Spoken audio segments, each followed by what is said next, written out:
انہیں اس کے کیونکہ جنت کے جہنم کے دروازے بند ہیں نا، جب جہنم کے دروازے بند ہے اور اس نے رمضان مبارک سے فائدہ اٹھایا، جیسا فائدہ اٹھانے کا ایسا نہیں کہ رمضان مبارک میں یہ سب چیز چھوڑ دیا پھر مر گیا پھر سوچے کہ میں جنت ہوں، ایسا آدمی نہیں۔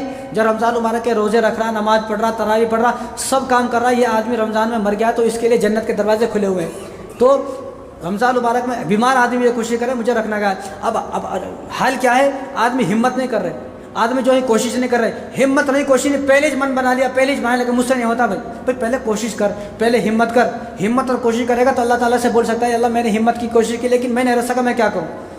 اگر نہیں بھی رکھ سکا، آج تک کوئی آدمی بھوک سے مرا نہیں، کوئی آدمی ایسا ہے کہ اس نے روزہ رکھا تو انہیں مر گیا۔ کبھی آپ کی رشتہ داری میں سے خبر آئی کہ فلاں رشتہ دار تھا اور روزہ رکھا صبح کو شام تک مر گیا وہ؟ کبھی ایسا ہو ہی نہیں سکتا۔ جو اللہ تبارک و تعالیٰ کی عبادتیں ہیں، جو آدمی اس عبادت میں ایسی عبادت میں فاسٹ ہوگا، ایسی عبادت جو کرے گا، اللہ تبارک و تعالیٰ اپنی عبادت کرتے ہوئے کسی آدمی کو موت دیتے، ایسا ہرگز نہیں ہو سکتا۔ نہ قیامت تک کوئی ایسا آدمی آپ ڈھونڈ سکتے ہو نہ لا سکتے ہو۔ نڈال ہوتے ہر آدمی جو ہے شام تک بالکل نڈال ہو جاتا ہے، ہم لوگ نڈال نہیں، اب ہمیں پارا یاد کرنے کا ہے، سنانے کا ہے، پھر 1 گھنٹہ بولنے کا ہے، اور پھر جو ہے روزہ بھی ہے، کتنی زیادہ مشقت ہے، لیکن یہ مشقت ہے اس دن کے سامنے کچھ بھی نہیں ہے۔ قیامت کے دن جو ہمیں ثواب ملے گا نا، وہ ثواب کے سامنے یہ کچھ بھی نہیں ہے، مشقت ہے۔ تو آدمی سوچے کہ مجھے تو کچھ بھی نہیں کرنا ہے، نہ ایک آدمی کو بیان کرنا ہے، نہ ایک آدمی کو تراویح پڑھانا ہے، نہ ایک آدمی کو قرآن پڑھنا ہے، بالکل کچھ بھی نہیں کرنا ہے، کہ ہٹا کھٹا آدمی ہے، گھر میں پڑا رہنے کا ہے، تو پڑا تو کم سے کم روزہ رکھ، اللہ تعالیٰ کو راضی کر، ورنہ اللہ تعالیٰ کی پکڑ بہت سخت ہے۔ تو یہ روزہ نہ رکھنے کی عذابات کیا ہیں وہ آگے آپ کے سامنے آتے رہیں گے۔ تو لوگ بولتے ہیں نا اچھے دن، لوگ کیا بولتے ہیں اچھے دن کب آئیں گے؟ تو اس لیے میں کہتا ہوں کسی قوم کے اچھے دن آئے یا نہ آئے، کسی مذہب کے اچھے دن آئے یا نہ آئے، کسی فرقے کے اچھے دن آئے یا نہ آئے، کسی جماعت کے اچھے دن آئے نہ آئے، کسی بستی کے، کسی محلے کے، کسی شہر کے، کسی ملک کے اچھے دن آئے نہ آئے، لیکن امت مسلمہ کے اچھے دن تو آ گئے۔ بھائی اچھے دن کیا ہے؟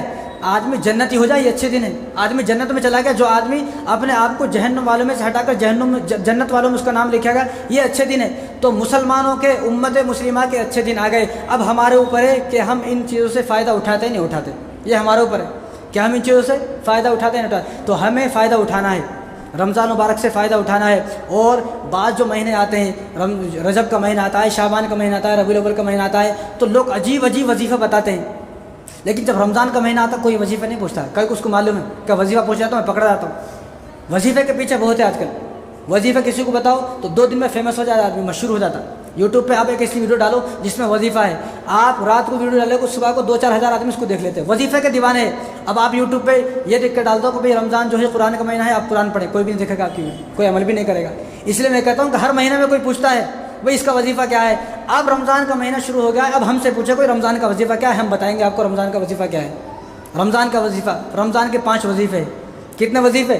5، جس میں سے ایک اللہ نے بتایا ہے اور 4 رسول اللہ نے بتائے ہیں۔ یہ اپنی خواتین کو بتائیں، خاص کر کے جو بڈھیاں ہمارے گھر میں ہو گئی ہیں، انہیں کبھی ہزاری روزہ لے کے آتی ہے، کبھی کچھ لے کے آتی ہے، کبھی کچھ لے کے آتی ہے رجب کو شعبان کے مہینے میں، تو ان کو بتائیں، ان کی گردن پکڑ کر کہ رمضان مبارک کا وظیفہ ہے، اس پر عمل کیا نہیں کیا۔ دوسرے مہینوں کے وظیفوں کی فکر ہے، یہ مہینے کے وظیفے کی فکر کون کرے گا؟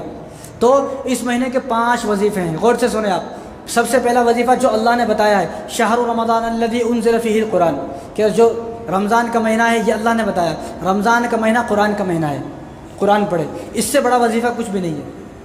رمضان قرآن کا مہینہ ہے، لیکن ہمارے تو مسجدوں میں دھول چڑھ گئی قرآنوں پر، کوئی دھول صاف کرنے بھی تیار نہیں ہے۔ بہت آسان بہانہ ہے، مجھ سے پڑھنا نہیں آتا۔ بھائی پڑھنا نہیں آتا ٹھیک ہے، کھول کے دیکھنا تو آتا، کھول کر دیکھنے میں تو کسی نے منع نہیں کیا نا، ورنہ ہر جمعے کو اپنے گھر سے ایک کپڑا لے کے آؤ اور مسجدوں کے جو قرآن رکھے ہوئے دھول چڑھے ان کو صاف کرے آدمی۔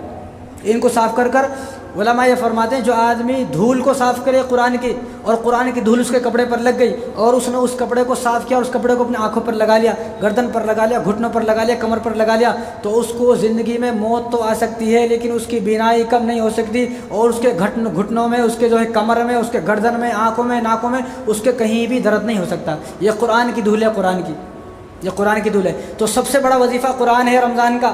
لوگ پوچھتے نا، میں تو اب چیخ کا بتا رہا ہوں، مجھ سے پوچھو کوئی کہ رمضان کا وظیفہ کیا ہے، تو رمضان کا سب سے بڑا وظیفہ قرآن ہے کہ آدمی قرآن کو پڑھے۔ جس کو پڑھنا نہیں آتا تو وہ قرآن کو کھول کر دیکھے، قرآن کو کھول کر دیکھے وہ آدمی۔ قرآن کو کھولنے میں تو کوئی وہ نہیں ہے نا، آج اور دوسرا جو حضور صلی اللہ علیہ وسلم نے 4 وظیفے بتائے ہیں، سب سے پہلا حضور صلی اللہ علیہ وسلم نے ارشاد فرمایا، یہ سلمان فارسی رضی اللہ تعالیٰ عنہ سے روایت ہے اور ابن حبان اور صحیح ابن خزیمہ میں روایت موجود ہے، حضور نے ارشاد فرمایا کہ رمضان میں تمہیں 4 کام کرنا ہے، 2 کام وہ کرنا ہے جو تمہیں کرنا ہی ہے، 2 کام وہ ہے جن سے تم بچ نہیں سکتے، جن سے تم بے نیاز نہیں ہو سکتے، جن سے تم بھاگ نہیں سکتے، 2 کام جو کرنا ہے حضور صلی اللہ علیہ وسلم ارشاد فرمایا کہ سب سے پہلا کلمہ طیبہ لا الہ الا اللہ محمد الرسول اللہ پڑھنا ہے، جتنا زیادہ ہو سکے اتنا زیادہ، جتنا زیادہ ہو سکے اتنا زیادہ پڑھنا ہے لا الہ الا اللہ محمد رسول اللہ۔ آدمی کی نا بس پڑھتا رہے، اب کیا ہوتا ہے نماز ہو گئی آپ باہر ٹھہر کے ٹھٹے مار رہے ہیں، نماز ہو گئی 1 گھنٹہ ہو گیا باہر جو ٹھٹے مار، بھائی ضروری کام ہے کوئی ٹھیک ہے بھائی، وہ اتنے دیر مسجد میں آ کر کچھ کلمہ وغیرہ کچھ پڑھے تو کتنا ثواب ملتا۔ تو یہ تو وہ مہینہ ہے کہ جس مہینے میں اللہ تبارک و تعالیٰ نے سنت اور نفل کا ثواب فرض کے برابر کر دیا اور ایک فرض کا ثواب 70 کے برابر کر دیا ہے۔ تو آدمی یہ سوچے کہ میں اس مہینے میں ایک تسبیح 1 مرتبہ سبحان اللہ کہوں گا تو مجھے لاکھوں کروڑوں ثواب ملنے والا ہے۔ تو سب سے پہلا وظیفہ حضور صلی اللہ علیہ وسلم نے ارشاد فرمایا رمضان مبارک کا لا الہ الا اللہ محمد رسول اللہ پڑھے، یہ سب سے بڑا وظیفہ ہے۔ دوسرا جو حضور صلی اللہ علیہ وسلم نے ارشاد فرمایا جو تمہیں کرنا ہے وہ ہے استغفار کرنا ہے کہ استغفر اللہ ربی من کل ذنب واتوب الیہ۔ اگر کسی کو یہ بات یاد بھی نہیں ہے تو استغفر اللہ آدمی پڑھ سکتا ہے۔ حضور صلی اللہ علیہ وسلم تمام صحابہ رمضان میں ہزاروں مرتبہ استغفار پڑھتے تھے، لیکن ہمیں 1 مرتبہ ہی پڑھنے کی توفیق نہیں ہو رہی ہے۔ اور تیسرا جو حضور صلی اللہ علیہ وسلم نے ارشاد فرمایا کہ 2 چیزیں اور ہیں جن سے تم بچ نہیں سکتے، وہ ہے جنت کا طلب، جنت کا سوال کرے، اللہ تبارک و تعالیٰ سے یہ دعا کرے اللہ مجھے عافیت کے ساتھ مجھے صحیح سلامت جنت میں داخل فرما دے، مجھے بغیر حساب کتاب جنت میں داخل فرما دے۔ اور جو چوتھی چیز ہے حضور صلی اللہ علیہ وسلم نے ارشاد فرمائی کہ جہنم سے پناہ، کہ آدمی رمضان مبارک میں جہنم سے پناہ مانگے، جہنم سے پناہ، اللہ مجھے جہنم میں اس قابل نہیں ہوں، میرے اندر اتنی ہمت طاقت نہیں ہے، یہاں تو آدمی چھوٹی سی کاڑی جلا کے ہاتھ پہ نہیں رکھ سکتا، ایک کینڈل یہ ہے، اگر کسی کو یقین نہ ہو تو یہیں سے کینڈل جلا کے دیکھو، ایک بار ہاتھ رکھ کے دیکھو، ایک کینڈل پہ آدمی ہاتھ نہیں رکھ سکتا ہے، تھوڑی سی دنیا کی آگ برداشت نہیں کر سکتا، جہنم کی آگ کیسے برداشت کرے گا؟ تو اللہ تعالیٰ سے دعا کرے یا اللہ مجھے جہنم سے حفاظت فرما۔ اور آج کون سا دن ہے؟ جمعہ ہے، آج وقت تو ہو گیا ہے، چلو اللہ تعالیٰ ہم سب کو انہی باتوں پر عمل کرنے کی توفیق عطا فرمائے۔ وما علینا الا البلاغ۔